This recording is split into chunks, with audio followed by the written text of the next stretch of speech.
बिल्किस बानो के दोषियों को आजादी के अमृत महोत्सव के दौरान रिहा करने का गुजरात सरकार का फैसला अब उसके लिए मुसीबत बन गया है, क्योंकि उसके इस फैसले ने दिल्ली तक की सियासत में हलचल पैदा कर दी है।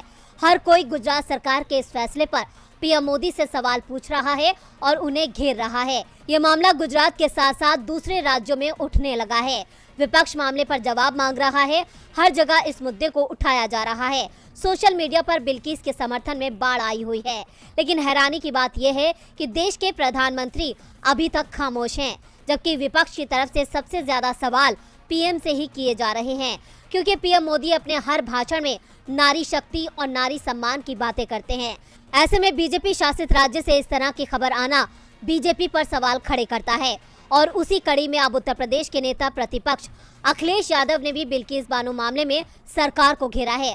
अखिलेश ने ट्वीट कर कहा, बलात्कारियों का स्वागत करना इंसाफ का बलात्कार है। आपको बता दें कि अखिलेश यादव का ये गुस्सा उस वीडियो पर फूटा है जिसमें दोषियों के रिहा होने के बाद उनका स्वागत किया जा रहा है।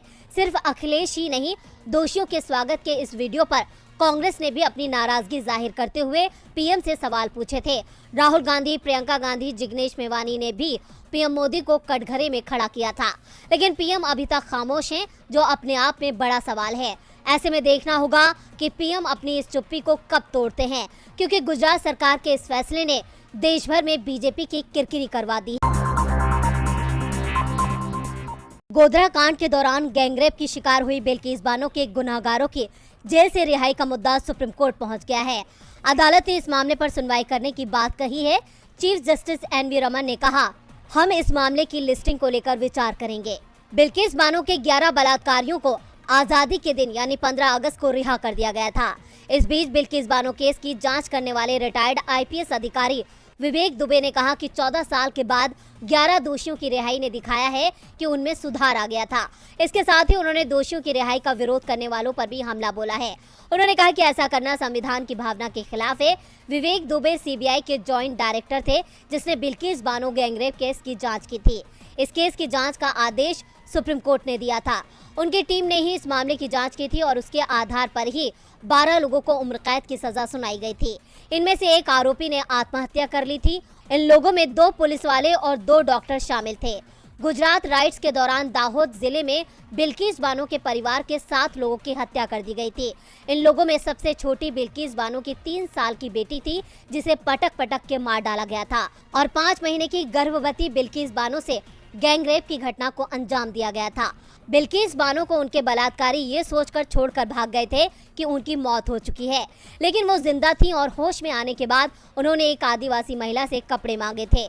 आपको बता दें कि बिल्किस बानो के बलात्कारियों की रिहाई को लेकर गुजरात समेत देश के कई राज्यों में लोगों ने प्रदर्शन किया है।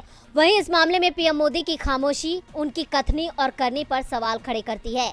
लेकिन अब सुप्रीम कोर्ट की पहल के बाद उम्मीद की जा रही है कि बिल्किस बानो को इंसाफ जरूर मिलेगा। सामाजिक कार्यकर्ता तीस्ता सीतलवाड़ को लेकर गुजरात सरकार अब सवालों में है। करीब 2 महीने से तीस्ता सीतलवाड़ गुजरात एटीएस की हिरासत में है। तीस्ता की तरफ से जब भी जमानत के लिए याचिका लगाई जाती है तो गुजरात एटीएस पूछताछ के नाम पर कोर्ट से और मोहलत मांग लेता है।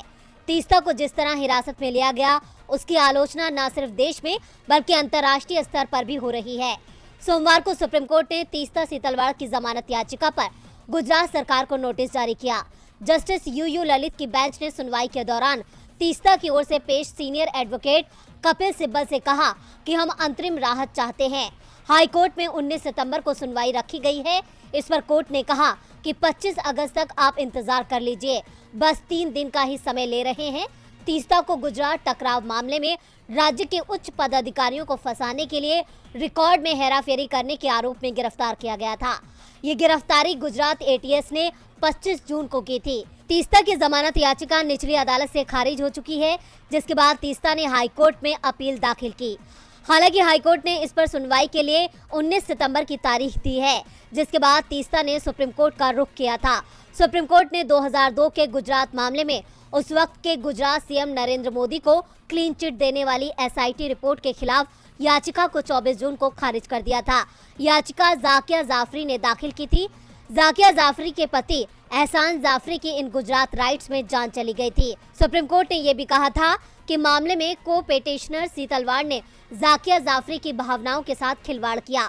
कोर्ट ने तीस्ता की भूमिका की जांच की बात कही थी, जिसके बाद गुजरात एटीएस ने 25 जून को तीस्ता को मुंबई से गिरफ्तार कर लिया था। अब सुप्रीम कोर्ट ने तीस्ता की जमानत को लेकर गुजरात सरकार से जवाब मांगा है और इस मामले की सुनवाई सुप्रीम कोर्ट 25 अगस्त को करेगा।